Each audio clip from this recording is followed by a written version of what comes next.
আনারসের আন্তর্জাতিক দিবসে ত্রিপুরার আনারসকে সারা বিশ্বে ছড়িয়ে দেওয়ার উদ্যোগ গ্রহণ করেছে কেন্দ্র এবং রাজ্য সরকার। এই লক্ষ্যকে সামনে রেখেই আন্তর্জাতিক আনারস দিবসের দিন থেকে দিল্লির ধ্যানচাঁদ স্টেডিয়ামে শুরু হয়েছে রাজ্যের উৎপাদিত কুইন এবং কিউ প্রজাতির আনারসের প্রদর্শনী এবং মেলা। এই প্রদর্শনী এবং মেলার নামকরণ করা হয়েছে ত্রিপুরা গ্লোবাল পাইনঅ্যাপল ফেস্টিভ্যাল 2026। শনিবার ধ্যানচাঁদ স্টেডিয়ামে এই প্রদর্শনীর উদ্বোধনী অনুষ্ঠানে উপস্থিত ছিলেন রাজ্যের মুখ্যমন্ত্রী প্রফেসর ডক্টর মানিক সাহা, কৃষিমন্ত্রী রতন লাল নাথ, কেন্দ্রের ডোনার মন্ত্রণালয়ের রাজ্যমন্ত্রী সুকান্ত মজুমদার, রাজ্যের রাজ্যসভার সাংসদ রাজীব ভট্টাচার্য সহ অন্যান্য আধিকারিকরা। এদিন অনুষ্ঠানের উদ্বোধন করে বক্তব্য রাখতে গিয়ে মুখ্যমন্ত্রী রাজ্যের কুইন এবং কিউ প্রজাতির পাইনঅ্যাপলের গুণগত দিকগুলি তুলে ধরেন। মুখ্যমন্ত্রী বলেন, ত্রিপুরায় আনারস একমাত্র কৃষিজ ফসল নয়, এটি রাজ্যের সাংস্কৃতিক পরিচয় এবং আর্থিক বিকাশের অন্যতম ক্ষেত্র।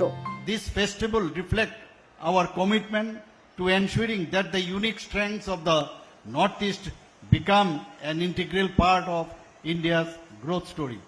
I am confident that the Tripura Global Pineapple Festival will enhance the international recognition of Queen pineapples, open new avenues for trade, investments, and contributes to the prosperity of the farmers of Tripura.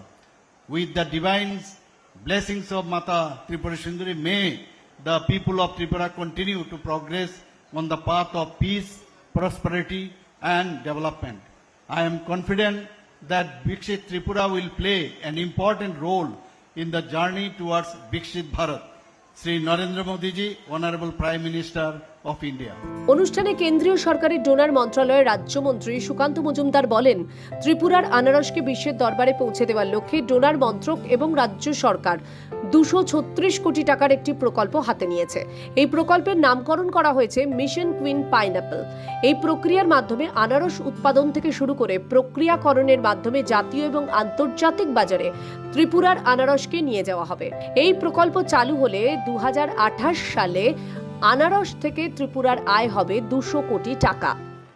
The Ministry of Donor, in partnership with the government of Tripura, has launched a landmark project of rupees 236 crore, that is Mission Queen Pineapple. And this ambitious initiative aims to strengthen the entire pineapple value chain, from cultivation and post-harvest management to processing, branding, and export.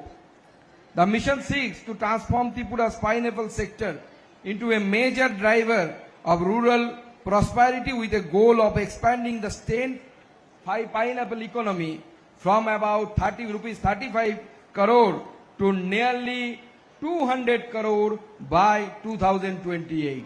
অনুষ্ঠানে বক্তব্য রাখতে গিয়ে কৃষিমন্ত্রী রতন লাল নাথ জানান, এই অনুষ্ঠানের মাধ্যমে রাজ্যের আনারসকে বিশ্ববাজারে পৌঁছে দেওয়ার পাশাপাশি রাজ্যের পর্যটন, সংস্কৃতি, বাঁশ ও বেতের তৈরি সামগ্রীগুলি জাতীয় এবং আন্তর্জাতিক প্রতিনিধিদের সামনে তুলে ধরা হয়েছে। কৃষিমন্ত্রী আরও জানান, নরেন্দ্র মোদী প্রধানমন্ত্রী হওয়ার পর অ্যাক্ট ইস্ট পলিসির মাধ্যমে ত্রিপুরার কৃষি ক্ষেত্রে ব্যাপক সাফল্য এসেছে। इस मेगा अनारस उत्सव का मकसद सिर्फ हमारे राज्य के अनारस के विश्व स्तर पर पहुंचाना ही नहीं है, इसके साथ साथ राज्य के पर्यटन, संस्कृति, विरासत, बैम्बो प्रोडक्ट्स, त्रिपुरा के खान पान के भी राष्ट्रीय और अंतर्राष्ट्रीय प्रतिनिधियों को সামনে লানে কা এক প্রয়াস है। আগামী 29 জুন পর্যন্ত চলবে এই মেলা এবং প্রদর্শনী। এই প্রদর্শনীতে রাজ্যের 25টি স্টল খোলা হয়েছে। রবিবার এই অনুষ্ঠানে উপস্থিত থাকার কথা রয়েছে কেন্দ্রীয় কৃষি মন্ত্রী শিবরাজ সিং চৌহানের। সোমবার অনুষ্ঠানের সমাপ্তির দিনে উপস্থিত থাকার কথা রয়েছে দিল্লির মুখ্যমন্ত্রী রেখা গুপ্তার। ত্রিপুরা থেকে দেবাশিস বসুর রিপোর্ট, সিএন ত্রিপুরা।